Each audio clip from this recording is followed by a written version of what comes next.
So what does it mean to be a human in AI? So what I mean by this is with marketing, how do we use AI for humans and, with marketing and also be the humans using the AI, right? So it's more along the lines of how do we utilize AI for marketing to make stuff a lot easier for us and a lot cheaper as well. So everybody is using AI for marketing. A lot of people are, I should say that. And the human part is getting neglected. Oh, kind of cross it out. That's human. And it's getting more or less neglected because there's nobody focusing on what humans actually like, right? And a lot of it isn't AI generated, unfortunately. But you can do stuff about it as well, and you can use it in the right way. So what has AI actually changed, right?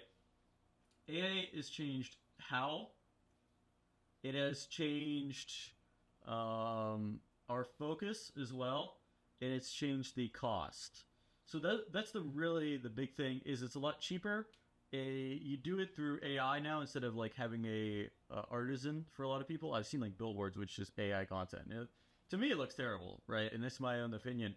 To most people, it also like when it's too cluttery stuff like that. So AI tries to put as much as it can in there, and that makes it look really, really bad. So you also have to just realize that it can mass produce, but what is the quality as well? So it also changes the quality. So keeping that in mind, right? How do we use it correctly? So why does the cost lowering so much? Why does that create such a abundance, right? Why is it overwhelmed? Why are we overwhelmed by AI content, right? Well, that's pretty easy.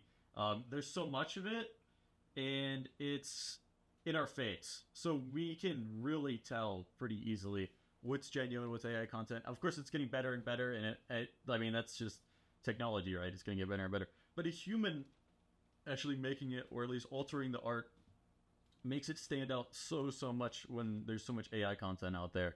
So when you're using Google's AI, right? What it does is it summarizes. So the summary AI that Google uses, it summarizes the content for you, and you're a reference now, and it uses SEO to make its selection what it trusts, right?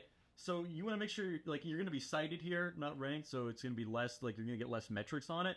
It just cites you, but it's very important as well to realize that if you are in an AI summarization, that might be getting your content out to them and you don't even know it. That could be a really big help. So what do we do about all of this? Like I said before, you want to be more human, not less it. So you want to stand out, right?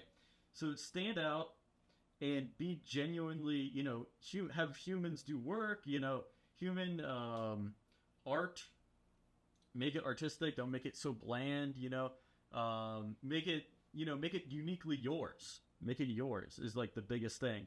Your brand, your face, you don't want to be one of those spam content, things out there or your spam. You know what I mean? You don't want that because people don't like that. People don't like getting spam calls and all that. But again, you want to make it yours. It's kind of unclear. But so once again, how do we use AI? We make ourselves stand out by not using it too much, not abusing it, and also amplify. So what do I mean by amplify? Well, I want to increase our production of content with by amplifying it with AI. So AI amplifies it by increasing the production and the decreasing of costs. So now let's get into some common misconceptions, right? AI means I should pump out way more content. Not always. When you overflow, like content providers, when you overflow all these different places, they will back you up and they will maybe even flag you. AI is going to replace my marketing. No, people don't like just AI content, just straight up AI. Some people find it cool, and like I know large companies are doing it, but it's still like the large companies can afford to lose $1 million on a stupid ad, right? I mean, they don't really care. They get public funding and everything. So SEO and websites are dead because of AI. Not true. AI uses SEO. I should make my marketing slick and automated to keep up. Not always, especially if you want that moderation. You want the human touch to it too. So small businesses can't compete, and AI makes advertising way cheaper. So in the age of AI and everything, I hate saying that, but with AI here, small businesses can compete a lot easier. And I need to master every new AI tool to survive. No, there's plenty of just completely useless tools out there for AI, just like anything. You know, there's always going to be that bunch that are just like, why is it even here, right? So now we want to focus on the plan. We always say this, you're going to create a plan for AI. What is it? You know, where? Write it out, of course, like I always say, write it out. And what is it? When is it? What are the steps? How much is it going to cost you, time-wise, money-wise? You know, you need to make a plan to figure out when you're going into it, or you might get, you know, just blindsided, I guess would be the word to say, where you just focused in so much that you think, oh, it's a good deal, it's a good deal, it's a good deal, when really it was not the entire time. So these are the important things. Let's go over it one more time. Humans and AI, how do we use AI with marketing? So AI has changed these three things. How, our focus, cost, and quality. I should say four things. And it has also overwhelmed us, right? On any social media platform, you'll see so much AI content. It is insane. And for some reason, they like it. I mean, it's just brainless content out there, and it's so boring and so generic. So the summary AI influences by we're now the reference instead of the content, and the content might even be delivered where you're trying to spread. So that's also a good sign, but there's metrics that you can't see. That's the only problem from my understanding. So you also want to stand out by not using too much AI. You don't want to have too much content just completely loaded out there. You want that personal touch to it. And you want to use AI to amplify your content, not to, you know, make it completely. You want to use it as a tool, not as a production line. You know, it's very important to distinguish the two, because one can look all lazy and sloppy and the other looks perfectly normal.